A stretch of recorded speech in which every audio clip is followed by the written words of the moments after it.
Assalamualaikum warahmatullahi wabarakatuh. Perkenalkan, nama saya Wawan Nur Prayogi. Saya adalah mahasiswa Universitas Terbuka, Prodi Sains Data. Pada kesempatan kali ini, saya akan membahas mengenai tugas 1, mata kuliah basis data. Adapun untuk soalnya sebagai berikut. Tugas 1 untuk contoh kasusnya adalah pada sebuah perguruan tinggi, mahasiswa akan mengambil mata kuliah yang ditawarkan. Setiap mahasiswa minimal memilih satu, namun dapat mengambil beberapa mata kuliah dalam satu semester. Setiap mata kuliah hanya bisa diajar oleh satu orang dosen, dan setiap dosen dapat mengampu atau mengajar minimal satu mata kuliah. Nah, untuk tugas satunya adalah dari kasus tersebut buatlah entity relationship diagram atau ERD dengan tahapan atau langkah yang sesuai dengan panduan. Terdapat beberapa tahapan dalam pembuatan entity relationship diagram atau ERD. Saya merangkumnya sebagai berikut. Untuk tahapan-tahapan pembuatan ERD, yang pertama adalah identifikasi entitas, yaitu menentukan semua objek atau pelaku utama yang disimpan datanya. Nah, berdasarkan contoh kasus yang diberikan, kita ketahui bahwa ada 3 tokoh utama atau pelaku. Yang pertama adalah mahasiswa, yang kedua adalah mata kuliah, dan yang terakhir adalah dosen. Jadi, kita punya 3 entitas dalam contoh kasus yang telah diberikan. Tahapan kedua adalah penentuan atribut dan kunci, yaitu menentukan informasi penting dari tiap entitas, termasuk kunci utamanya. Nah, biasanya di soal itu dijelaskan untuk tiap atribut dari entitasnya. Namun, apabila tidak dijelaskan, seperti pada contoh soal ini, kita dapat memperkirakan untuk atributnya berdasarkan kehidupan sehari-hari. Misal, untuk mahasiswa, kita punya atribut berupa nama mahasiswa, bisa juga berupa nomor induk mahasiswa, dan lain-lain.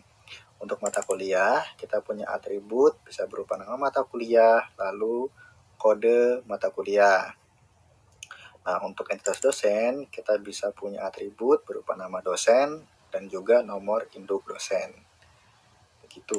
Untuk tahap ketiga adalah identifikasi relasi dan foreign key, menentukan hubungan antar entitas serta atribut penghubung atau foreign key. Nah, untuk memudahkan penentuan relasi ini, saya telah menyiapkan tabel sebagai berikut. Jadi di sini ada tabel untuk hubungan antar entity atau entitas berdasarkan contoh kasus yang telah dijelaskan. Seperti kita lihat, yang pertama ada entitas mahasiswa,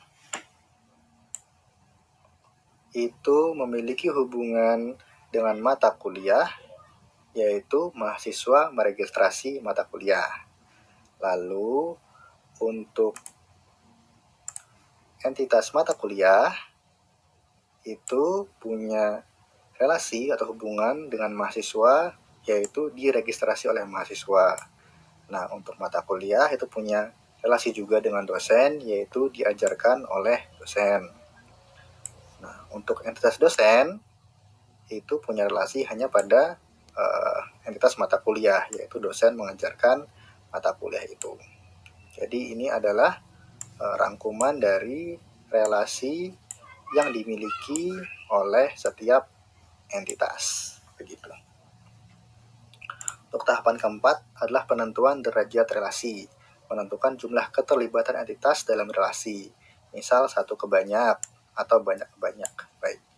Jadi, berdasarkan soal kita ketahui bahwa mahasiswa memiliki hubungan atau relasi dengan mata kuliah, yaitu mahasiswa meregistrasi mata kuliah. Dalam kehidupan sehari-hari kita ketahui bahwa banyak mahasiswa yang meregistrasi banyak mata kuliah, sehingga ini adalah hubungan banyak ke banyak. Nah, untuk selanjutnya adalah hubungan antara mata kuliah dengan dosen,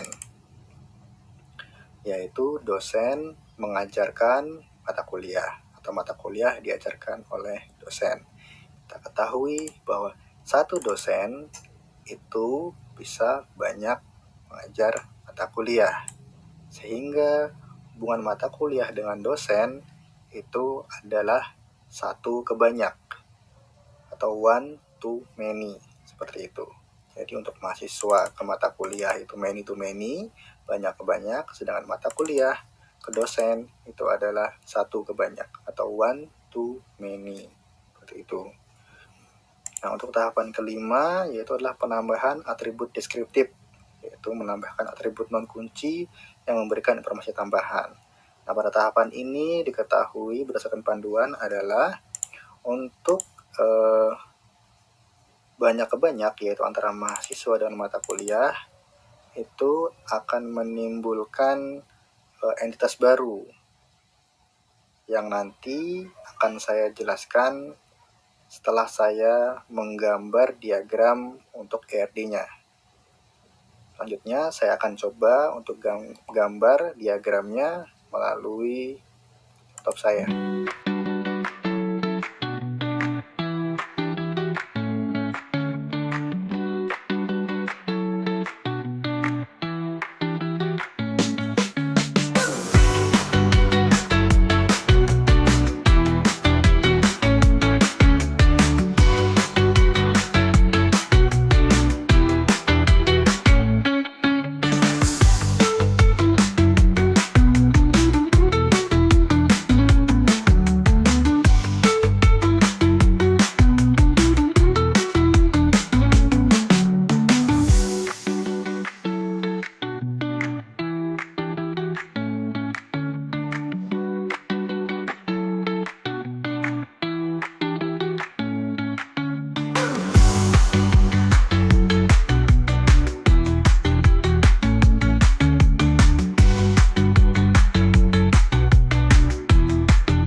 Saya telah menyelesaikan pembuatan diagramnya. Akan saya coba download terlebih dahulu.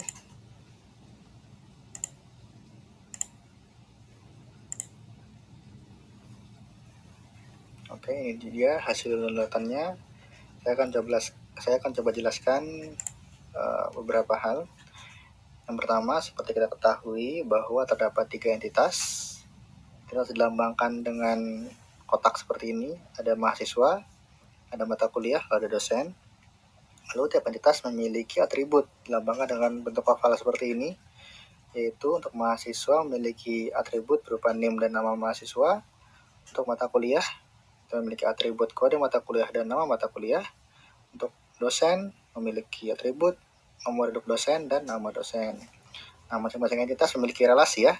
Relasi itu dilambangkan dengan bentuk bilah ketupat seperti ini. Jadi pada mahasiswa dan mata kuliah itu memiliki hubungan meregistrasi dan diregistrasi. Nah, karena tadi hubungannya banyak ke banyak, jadi membuat entitas terbaru yaitu berupa registrasi mata kuliah. Nah, untuk penentuan atribut registrasi mata kuliah ini diambil dari atribut-atribut utama dari entitas yang membentuknya. Nah, entitas yang membentuk registrasi mata kuliah adalah entitas mahasiswa dan entitas mata kuliah. Dan atribut utamanya adalah NIM dan kode mata kuliah. Sehingga saya masukkan di bawah ini. Gitu. Nah, untuk relasi antara dosen dengan mata kuliah yaitu adalah mengajar.